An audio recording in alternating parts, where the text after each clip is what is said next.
ለአርሰናል ደጋፊዎች ደስ የማይል ዜና ተሰምቷል። የአርሰናሉ አማካይና ሁለገብ ተጫዋች ሚኬል ሜሪኖ ጉዳት እንዳጋጠመውና ምናልባትም ያጋጠመው ጉዳት እጅግ በጣም ጠንከር ያለ እንደሆነ ተገልጿል።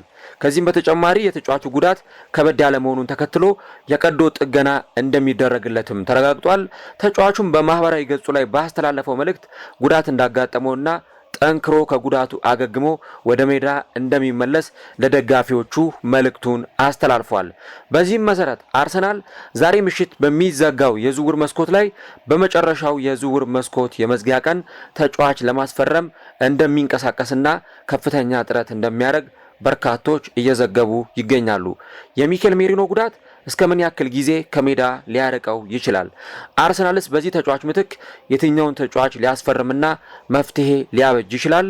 እነዚህንና ሌሎች ጉዳዮችን እስከ ቪዲዮ መጨረሻ ድረስ ከኛ ጋር አብራችሁ ከቆያችሁ የምንነግራችሁ ይሆናል። ሰላም ጤና ይስጥልን። የተወደዳችሁና የተከበራችሁ ውድ ቻናላችን ተከታታዮች እንዴት ናችሁልን? እግዚአብሔር ይመስገን እኔ በጣም ደህና ነኝ። የምትገኙት አራዳ ሜዳ ኦፊሻል ዩቲዩብ ገጻችን ላይ ነው። ለቻናሉ አዲስ ከሆናችሁ የዩቲዩብ ገጹን ሰብስክራይብ በማድረግና የሮል ምልክቷን በመጫን የቻናላችን ቤተሰቦች እንድትሆኑ የአክብሮት ግብዣችን ነው። እንዲሁ ደግሞ ዩቲዩብ ፕሮግራሙን ለሌሎች የእግር ኳስ ተመልካቾችና ለአዳዲስ ሰብስክራይበሮች እንዲያደርሰው እንዲሁም ፕሮግራማችን ቫይራል እንዲወጣ የእናንተ በብዛት ላይክ ማድረግ እጅግ በጣም ያስፈልገናል። እናም የፕሮግራም ቢያንስ በትንሹ 500 ላይክ እንዲኖረው እንፈልጋለን። ለእናንተ የ3 ሰከንድ ስራ ነው። ስለዚህ ሁላችሁም ይህን ፕሮግራም ላይክ በማድረግ ጀምሩት። የአራዳ ሜዳ ኮሜንታተር ተስፋወርቅ ሉል ሰገድ አብሬያችሁ ቆይታ አድርጋለሁ። እንግዲህ ዛሬ ደግሞ በዕለተ ሰኞ ፕሮግራሞቻችን ከእናንተ ጋር ተገናኝተናል።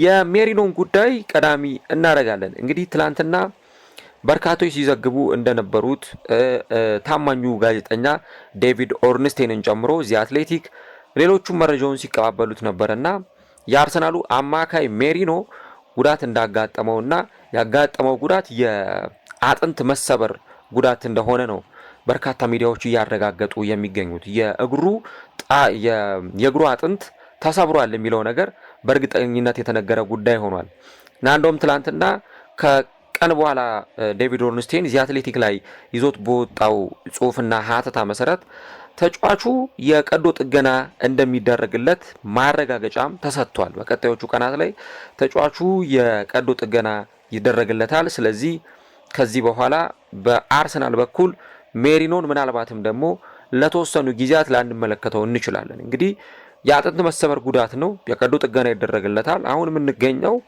በፈረንጆቹ ፌብሩዋሪ ወር ላይ ነው። 4 ወር ይቀራል እና አሁን የቀዶ ጥገና ከተደረገለት ከዚህ ቀዶ ጥገና ለማገገም እንደው በትንሹ 2 ወር ከምናምን ሊያስፈልገው ይችላል። ይሄ ምናልባት ኤክስፔክትድ የሆነው ወይም ደግሞ በዚህ ጊዜ ወደ ሜዳ ሊመለስ ይችላል የሚለው ግምት ነው። እንግዲህ ጉዳቱ ሲሪየስ ነው ብያቸዋለሁ። ስለዚህ ከዚህ ጉዳት ተጫዋቹን ለመታደግ የቀዶ ጥገና ይደረግለታል። ያው የተጫዋቹ ጥንካሬም ይወስነዋል። አካላዊ ጥንካሬው፣ ሌሎች ነገሮቹ ይወስኑታል። ተጫዋቹ አሁን 29 ዓመቱ ላይ ነው የሚገኘውና ምናልባት ከጉዳት ለመመለስ የተጫዋቹ አካላዊ ዝግጁነት ከዛ ደግሞ ያጋጠመው ጉዳት ሲሪየስ የመሆንና ያለመሆን ጉዳይ አንድ ወሳኝ ነገር ሊሆን ይችላል ተብሎ ይጠበቃል። ግን የሜሪኖ ጉዳይ ምንም በማያጠራጥር ሁኔታ ለተወሰኑ ወራት ከሜዳ ላይ ያርቀው ይችላል። ስለዚህ እንደው በ2 ወር ከግማሽ ስሌት እንኳን ብናስበው ተጫዋቹ ሊመለስ የሚችለው ወደ ሚያዝያ ወር መጨረሻ አካባቢ ነው ሊመለስ የሚችለው ማለት ነው። በእርግጥ እንግዲህ ዶክተሮቹ ወስነው በቃ በዚህ ጊዜ ነው የሚመለሰው ብለው የራሳቸውን ነገር ሊያስቀምጡ ይችላሉ። ግን ደግሞ ተጫዋቹ ለተወሰኑ ሳምንታት ወይም ወራት ከሜዳ ሊርቅ እንደሚችል ግልጽ ነው። ስለዚህ 2 ወር 3 ወር ይህንን ተጫዋች በቀጣዩ ጊዜ ላንመለከተው እንችላለን። እንግዲህ ባለፈው የሊድስ ዩናይትዱ ጨዋታ ላይ ይሄ ተጫዋች ሜዳ ላይ ገብቶ ሲጫወት አልተመለከት ነው። ግን ደግሞ ዘንድሮ በበርካታ ጨዋታዎች ላይ ስንመለከተው እንደነበረው እየተሰለፈ እየተጫወተ ይገኛል። በ33 ጨዋታዎች ላይ ተጫዋቹ ዘንድሮ ተሰልፎ ተጫውቷል በአርሰናል መለያ። አሁን ያመለጡት እነዚህ 2 ጨዋታዎች ናቸው። ከካይራት አልማቲ ጋር የተደረገው የቻምፒየንስ ሊግ ጨዋታና ይሄኛው ደግሞ ሌላኛው የጨዋታ መርሃ ግብር የሊድስ ዩናይትድ ጨዋታ አመልጦታል። በእርግጥ የካይራት አልማቲው ጨዋታ ላይ ጉዳት ብቻም ሳይሆን ቅጣትም ስለነበረበት ባይጎዳ ራሱ ወደ ሜዳ ላይ ገባ የሚችልበት እድል በጣም ሰፊ ነበረ።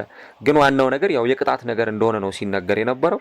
የሊድስ ዩናይትድ ጨዋታ ላይ ግን ተጣዋቂ ወንበር ላይ ሁሉ አለመቀመጡ የሆነ አይነት ነገርን የሚፈጥር ነበር። እንደውም ከዛ በኋላ ተጫዋቹ ወደ መጨረሻዎቹ ሰዓታት አካባቢ ነው ጉዳቱ የተሰማውና በሱ ምትክ አርሰናል ከስኳዱ ውጭ የነበረውን ክርስቲያን ኖርጋርድን ይዞ ወደ ኤላንድ ሮድ የተጓዘው በመጨረሻዎቹ ጊዜያት ላይ ነው ማለት ነው። ተጫዋቹ እንግዲህ አርሰናልን ከሪያል ሶሲዳድ ከተቀላቀለበት ጊዜ በኋላ 77 ጨዋታዎች ላይ ተሰልፈው ተጫውቷል። በጣም ብዙ ነው። ከ2024 ጀምሮ በነበረው ጥቂት ጊዜ ውስጥ እንግዲህ አሁን ሁለተኛ ዓመቱ ነው በአርሰናል እና በዚህ 2 ዓመት ባልሞላ ጊዜ ውስጥ 77 ጨዋታ ማድረግ ማለት በአርሰናል ቤት ምን ያክል ወሳኝ ከሚባሉ ተጫዋቾች መካከል አንዱ እንደሆነ በደንብ የምንረዳው ነገር ይሆናል። ሜሪኖ አማካይ ብቻ አይደለም፣ ሁለገብ ተጫዋች ነው። ሲያስፈልግ የፊት መስመር ተጫዋች ወይም የ9 ቁጥር ተጫዋች ይሆናል። ጎል አስቆጣሪ ወይም ጎል ፖቸር ተጫዋች መሆን ይችላል። ዘንድሮ በደንብ ያን ነገር ሲያደርግ ተመልክተናል። ጎሎችን ሲያስቆጥር፣ አሲስቶችን ሲያደርግ በደንብ የተመለከትነው ተጫዋች ነውና ይህንን ተጫዋች ማጣት በጣም ለአርሰናል የሆነ ክፍተት ሊፈጥርበት እንደሚችል ግልጽ ነው። ምክንያቱም ሜሪኖ ደግሞ ለአርሰናል አስፈላጊ የሚሆንባቸው ጊዜያት አሉ። ትልልቅ ጨዋታዎች ላይ ጎሎችን ያስቆጥርልሃል። ለምሳሌ ዘንድሮ አይተናል። በቼልሲ ጨዋታ ላይ ጎል አስቆጥሯል።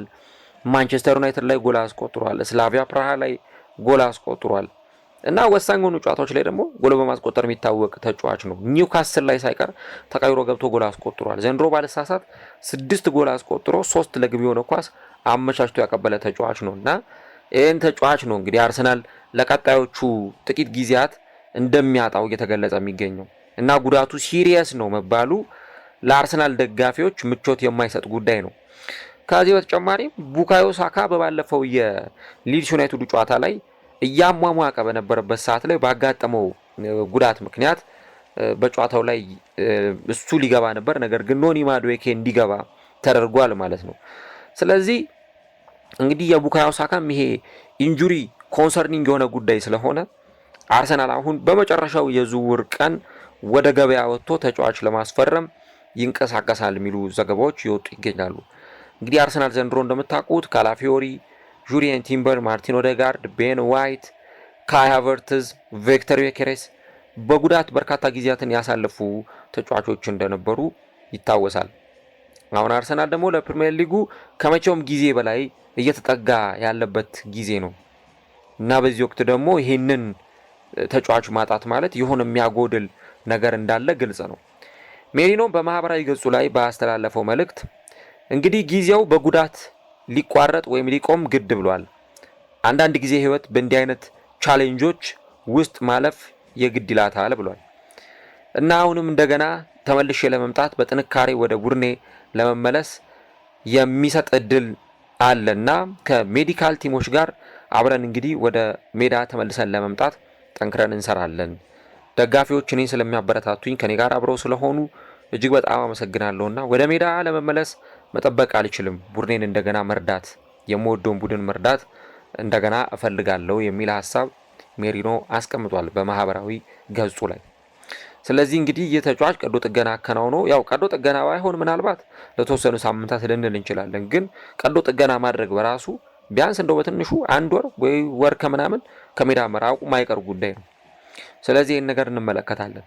አሁን አርሰናል የትኛውን ተጫዋች ሊያስፈርም ነው እንቅስቃሴ ሊያደርግ የሚችለው የሚሉ ዘገባዎች አሉ። እንግዲህ ዝውውሩ የሚዘጋው ዛሬ ነው። ስካይ ስፖርት እንደውም እንደዘገበው ከሆነ በእንግሊዝ የሰዓት አቆጣጠር 7 ሰዓት ፒኤም ላይ ወይ 7 ሰዓት ፒኤም ማለት እንግዲህ ባለሳሳት 1 ሰዓት ይመስለኛል፣ ምሽት 1 ሰዓት ላይ የዝውውር መስኮቱ ይዘጋል። በስኮትላንድ የሰዓት አቆጣጠር ደግሞ 11 ሰዓት ፒኤም ላይ 11 ሰዓት ማለት 5 ሰዓት ማለት ነው እና እንግዲህ በዚህ ሰዓት ነው የዝውውር መስኮቱ የሚዘጋው። ስለዚህ አሁን የቀረው በጣም ጥቂት ሰዓት ነው አርሰናል ተጫዋች ለማስፈረም እና ሌሎቹ እንደሚናገሩት አርሰናል በውሰት ውል ለጥቂት ጊዜ ተጫዋች ሊያመጣ ይችላል ወይ ደግሞ በመጨረሻዎቹ የዝውውር ሰዓታት ውስጥ እንቅስቃሴ አድርጎ ተጫዋች ሊያስፈርም ይችላል እና ከዚህ በፊት ከአርሰናል ጋር ስሙ ተያይዞ የነበረው የብላክቦርኑ የፊት መስመር ተጫዋች አይጎር ታይዦን 17 ዓመቱ ላይ ይገኛል እና ዘንድሮ በ17 ጨዋታ 15 ጎሎችን ለብላክበርን ከ21 ዓመት በታች ቡድን ማስቆጠር የቻለ ተጫዋች ነው። አርሰናል ይህን ተጫዋች ለማስፈረም 3 ጊዜ የዝውውር ጥያቄ አቅርቦ 3 ጊዜ የዝውውር ጥያቄው ውድቅ ተደርጎበታል እና አሁን አርሰናል ይህን ተጫዋች አስፈርሞ ነው ወይ ይህንን ቦታ የሚዘጋው ወይስ ደግሞ ሌላ ተጫዋች ነው ወይ የሚያስፈርመው? የሆኑ የሚጠሩ ስሞች ሊኖሩ ይችላሉ። ግን ደግሞ ወጣም ወረደ ሜሪኖን ለመተካት ስትል ቢያንስ ከሱ ጋር በፕሮፋይል ጠጋ የሚል ተጫዋች ደግሞ ማስፈረም ያስፈልጋል። ቅድም እንዳልኩት ሜሪኖ የአማካይ መስመር ተጫዋች ብቻ ስላልሆነ ሌላ በጣም ብዙ መስጠት የሚችለው ለአርሰናል ብዙ የሚያበረክተው ነገር ስላለ አርሰናል ለዚህ ተጫዋች እንዲያው ዝም ብሎ መተኪያ ብሎ አንድ የሆነ ታዳጊ ብቻ ሊያመጣ አይችልም። ይልቁንም ደግሞ ጥሩ ፐርፎርማንስ ማሳየት የሚችል ተጫዋች ሊያመጣ ይችላል። ሲጀመር ግልጹና የሚታወቀው ነገር አርሰናል በዚህ ዝውውር መስኮት ተጫዋች እንደማያስፈርም ነው። ምክንያቱም የፋይናንሻል ፌር ፕሌይ ህግ አለ፣ የፔሳር ህግ አለ። ስለዚህ ተጫዋች ካስፈረመም ለአካዳሚ ልክ እንደባለፈው እንዳስፈረማቸው መንትያ ተጫዋቾች እንደነ ኩዊንቴን እንደነ የሆልጄሩ ወንድማማቾች ማለት ነው እና የኩዊንቴሮን ወንድማማቾች አርሰናል እንዳስፈረመበት አይነት ታዳጊዎችን ቢያመጣ ነው እንጂ አሁን ባለው ሁኔታ በጣም ጠንከር ብሎ ትልልቅ ተጫዋቾችን ልክ ሲቲ እንዳደረገው ላያስፈርም ይችላል። ግን አሁን ደግሞ ያው የጉዳቱ ነገር ወደ ገበያ እንዲወጣ አድርጎታል እና በዚህ ሁኔታ እንግዲህ አርሰናል እንዴት አድርጎ ይህንን ዝውውር ሊፈጽም ይችላል የሚለውን ነገር አብረን እንመለከታለን። እስቲ እናንተም ኮሜንት ላይ የገባችሁ ሀሳቦቻችሁን ጻፉልን። አርሰናል ሜሪኖን ለመተካት የትኛውን ተጫዋች ለአጭር ጊዜ ወይም ደግሞ እሱን ለመተካት የትኛውን ተጫዋች በሪፕሌስመንት ሊያስፈርም ይችላል? የትኛውን ተጫዋች ቢያስፈርም የተሻለ ነው ብላችሁ ታስባላችሁ? ኮሜንት ላይ ሀሳቦቻችሁን አጋሩን። ያው የመጨረሻ የዝውውር መዝጊያ ቀን ነው እና በጣም አስቸጋሪ ነው። በተለይ ደግሞ ተጫዋች ለማስፈረም በሚደረገው ጥረት ውስጥ ክለቦችም ተጫዋች በዋዛ አይለቁም ይታወቃል። እንግዲህ አርሰናል የትኛውን ተጫዋች እንደሚያስፈርም አብረን እንመለከታለን። ግን በመጨረሻው የመዝጊያ ሰዓታት ውስጥ አርሰናል እንደምንም ተሯሩጦ ተጫዋች ሊያስፈርም እንደሚችልና የሜሪኖ ጉዳት በጣም ጠንከር ያለ ጉዳት መሆኑ የቀዶ ጥገናም እንደሚያደርግ ተገልጿል። እንግዲህ ዛሬ የዝውውር መስኮቱ ይዘጋል። አርሰናል የትኛውን ተጫዋች ያስፈርማል? እንግዲህ ዛሬ እስከ ምሽት ድረስ በሚቆየው የጃንዋሪ የጥር ተጫዋቾች ዝውውር መስኮት እሱን አብረን የምንመለከተው ጉዳይ ይሆናል ማለት ነው።